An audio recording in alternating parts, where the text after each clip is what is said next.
আসসালামু আলাইকুম। আমি দিলারা হক সিলেট থেকে বলছি। বাংলাদেশি ব্লগার দিলারা চ্যানেলে স্বাগত জানাই। কাছে এবং দূরে, দেশে এবং দেশের বাহিরে যে যেখান থেকে আমার ভিডিওটি দেখছেন, আমি আশা করি সবাই আল্লাহর রহমতে ভালো আছেন। আলহামদুলিল্লাহ, আল্লাহর অশেষ মেহেরবানিতে আমরাও ভালো আছি। বরাবরের মতো আবারও চলে এলাম নতুন আরেকটি ব্লগ ভিডিওর মধ্য দিয়ে। এখন হচ্ছে সকালবেলা, তো এখন হচ্ছে আমি কতটা চিড়া বেজে নিচ্ছি। আর অনেক সময় দেখা যায় কি চিড়া দিয়ে দুধের চা খেতে অনেকটা ভালো লাগে। আমার মতো এভাবে চিড়া দিয়ে দুধের চা খেতে কে কে ভালোবাসেন অবশ্যই কমেন্ট করে জানাতে পারেন। আর আমি এখানে হচ্ছে চিড়ার মধ্যে সামান্য লবণ পানি দিয়ে মাখিয়ে এখন অল্প অল্প তেল করে অল্প অল্প চিড়া দিয়ে বেশ কিছুটা চিড়া বেজে নিচ্ছি। প্রতিদিনের মতো আজ আর আপনাদের কাছে লাইক চাইব না। যারা লাইক দেওয়ার তারা অমনিতেই লাইক দিয়ে দিবেন, আর যারা লাইক দেওয়ার নয় তাদের কাছে লাইক চাইলেও ওরা লাইক দিবে না।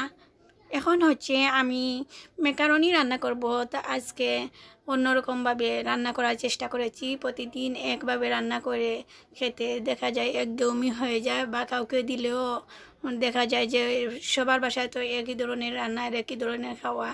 এটা যেমন মেহমান আপ্যায়নের জন্য আমার কাছে কেমন জানি লাগছে।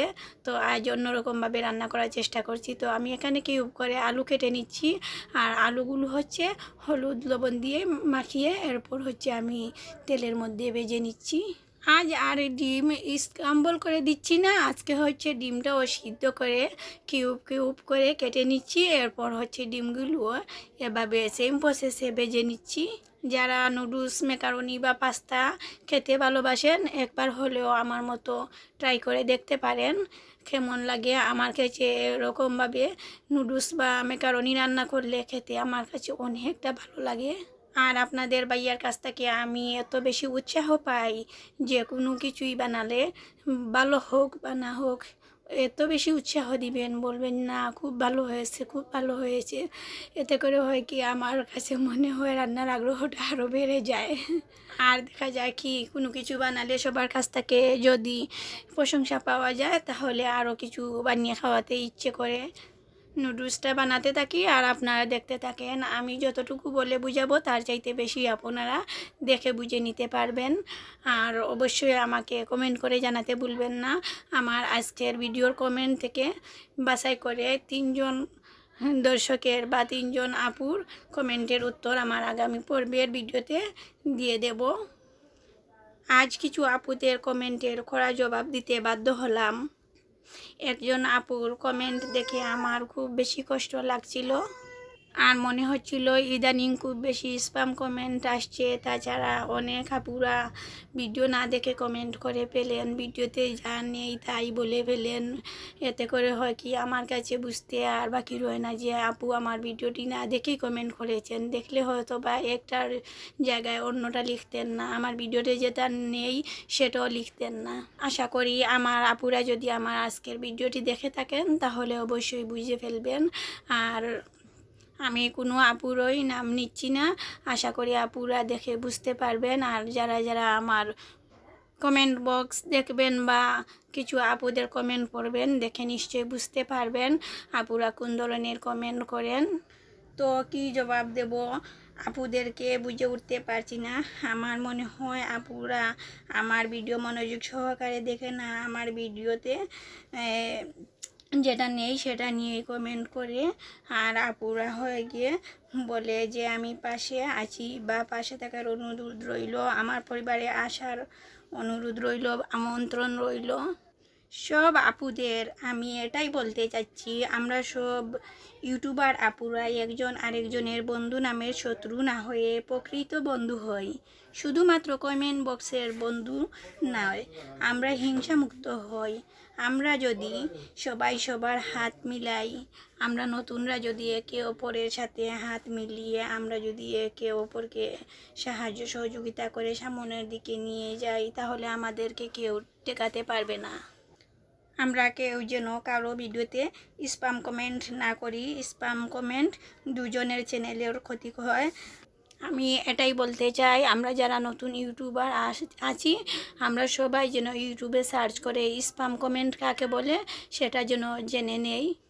ও হ্যাঁ, আমাকে যদি কেউ বিশ্বাস করেন তাহলে আমাকে ওয়েলকাম জানাবেন। অনেক সময় দেখা যায় অনেক আপুদের ভিডিও দেখি কিন্তু হাতে কাজ থাকে, কাজের ফাঁকে ফাঁকে দেখে নেই, এ সময় হয়তো বা সুন্দর গঠনমূলক কমেন্ট লিখতে পারি না, তো আমি জাস্ট হাই হ্যালো লিখে যাব।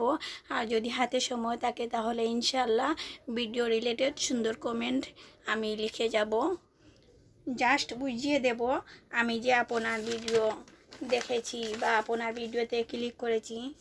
দয়া করে কেউ কাউকে মিথ্যা আশ্বাস দিব না, আমিও এভাবে কাউকে মিথ্যা আশ্বাস দেব না যাতে করে আমি কাউকে ঠকাই আর আল্লাহ যেন আমাকে ঠকান।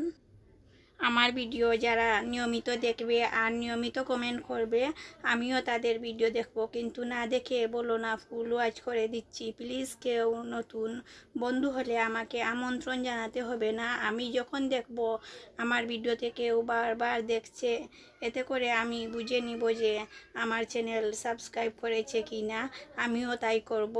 সরি আপুমণিরা, অনেক কথা বলে ফেললাম। আমার কথায় যদি কেউ কষ্ট পেয়ে থাকেন প্লিজ ক্ষমা সুন্দর দৃষ্টিতে দেখবেন। আমার আজকের ভিডিওটি যদি কারো একটু হলেও ভালো লেগে থাকে আর যদি মনে করেন লাইক দেওয়ার উপযুক্ত বা সাবস্ক্রাইব করার উপযুক্ত, তাহলে প্লিজ চ্যানেলটি সাবস্ক্রাইব করে আমার এই ছোট্ট ফ্যামিলির একজন সদস্য হয়ে থেকে যেতে পারেন আমার সঙ্গে। আর যদি আপনি অলরেডি এ কাজটি করেই থাকেন তাহলে আপনাকে অসংখ্য ধন্যবাদ। আর হ্যাঁ, আমি আমার একটা মোবাইল দিয়ে সবাইকে সাপোর্ট করা তো আর সম্ভব নয়, আর সবার ভিডিও দেখাও সম্ভব নয়। তাছাড়া সব আপুদের ভিডিও যে আমি একদিনে দেখে নিতে পারবো তাও সম্ভব নয়। আমি আজ যদি না পারি তাহলে কালকে দেখে নিব ইনশাআল্লাহ। আর আপনাদের ভাইয়ার মোবাইল থেকেও আপনাদের ভিডিও দেখে নেব। আপনারা দয়া করে বুঝে নেবেন যে আমি আপনাদের ভিডিও দেখে নিচ্ছি।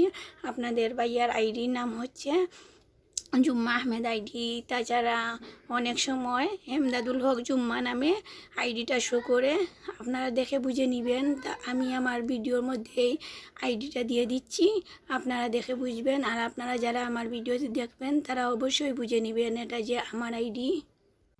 আপনাদের ভাইয়া আমাকে নিয়ে অনেক হাসাহাসি করে, তো বলে তোমার দর্শকের জন্য বা তোমার ইউটিউবার আপুদের জন্য তোমার কি এত মায়া হয়ে গেছে, আমাকে এখন আর মোবাইল নিতে দাও না, তুমি বলো যে তোমার আপুদের ভিডিও দেখবে, এই জন্য মোবাইলটা আমি রেখে দেই। তো আপনাদের ভাইয়া আমাকে নিয়ে হাসাহাসি করে বলে যে আমি ইউটিউবের জন্য পাগল হয়ে গেছি। তো আমি না বুঝতে পারি আমি ইউটিউবে এসে কী পেলাম আর কি হারালাম। আমার কাছে মনে হয় যে আমি ইউটিউবে এসে আমার এত এত ভালোবাসার, এত মায়ার, এত আপনজন আমার আমার মনে হয় আমার একদম রক্ত সম্পর্ক চাইতে ইউটিউবে যারা আমার আপু বা বন্ধু হয়েছেন তারা আমার চাইতে, আমার ঘনিষ্ঠ মানুষের চাইতে এরা হচ্ছে আমার বেশি ঘনিষ্ঠ মানুষ। আমার অসুস্থতার খবর শুনে সব আপুরা আমার জন্য দোয়া করেছেন, আমার ছেলে মেয়ের জন্য দোয়া করেছেন। আমার কিছু কিছু আপুরা আমার কমিউনিটিতে জানতে চেয়েছেন আমার শরীর কেমন আছে বা আমি ভালো আছি কি না, খারাপ আছি। তো এর চাইতে আর ঘনিষ্ঠ কাদেরকে মনে করা যায়। আমার মনে হয় না যে যারা আমার মায়ের পেটের আছে তারাও আমার এত বেশি খোঁজ খবর নিবে। আমি আপুদের খোঁজ খবর নেওয়া দেখে একদম মুগ্ধ হয়ে গেছি। তাছাড়া আমার অনেক আপুরা নতুন আমাকে খুব সুন্দর সুন্দর কমেন্ট করেন, তো আজকে আমি কিছুটা স্প্যাম কমেন্টের কারণে আমার প্রিয় ভালোবাসার আপুদের সুন্দর সুন্দর কমেন্টগুলো আর পড়ে নিলাম না। তো আমি চেষ্টা করব আগামী পর্বে আপনাদের কমেন্ট পড়ে নেওয়ার। ভিডিও রিলেটেড কোনো কথা বলতে পারলাম না আজ, তো আমার ভিডিওর কোন অংশটি বা কোন কথাটি আপনাদের কাছে ভালো লেগেছে, তাছাড়া খারাপ লেগেছে, তাছাড়া আমার কোনো ভুল যদি হয়ে থাকে সেটাও চাইলে আপনারা ভুলটা ধরিয়ে দিতে পারেন। আর আপনাদের ভুল ধরা থেকে আমি হয়তো বা কিছুটা শিখে নিতে পারবো। ইউটিউবে এসেছি বলতেই আমি হয়তো বা এটাই আশা করে আসছি যে কারো কাছ থেকে কিছু শিখবো, হয়তো বা আমার কাছ থেকে কেউ কিছু শিখবে, এটার জন্যই আসছি। কাউকে ধোঁকা দেওয়ার জন্য এই প্ল্যাটফর্মে আসি নাই। আমার ভিডিওটি আজ এই পর্যন্ত ছিল। পরবর্তী ভিডিও দেখার আমন্ত্রণ জানিয়ে আজ এখানেই বিদায় নিচ্ছি। আল্লাহ হাফিজ। আসসালামু আলাইকুম।